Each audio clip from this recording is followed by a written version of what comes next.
Bonjour et bienvenue à cette conférence de presse de début d'année. Vous savez que c'est une tradition à la CSN.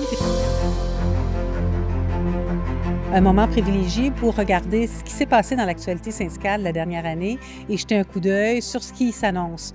L'année 2024 a été une année pour nous de ressac antisyndical.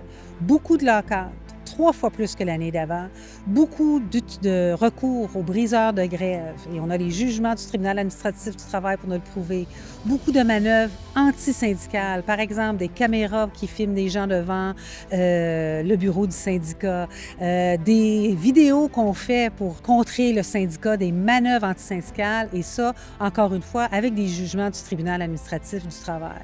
Pour nous, c'est vraiment un ressac antisyndical contre lequel on va vraiment se battre. Il faut que quand on ne respecte pas le Code du travail comme employeur, il faut qu'il y ait des conséquences.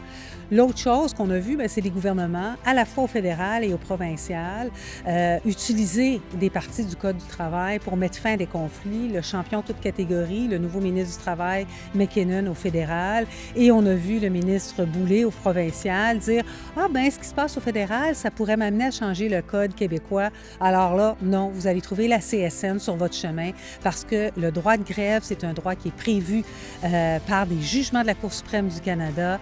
Dans une société libre et démocratique, on ne touche pas au droit de grève et c'est un message qu'on va porter haut et fort.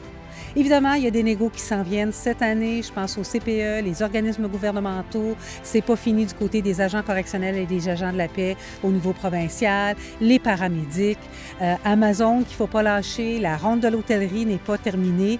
Donc, les RPA aussi, les résidences pour personnes aînées, toutes des négociations où on va travailler fort et on va travailler fort à ce que les gens aient un salaire décent, un salaire viable et ça, c'est 20$ de l'heure.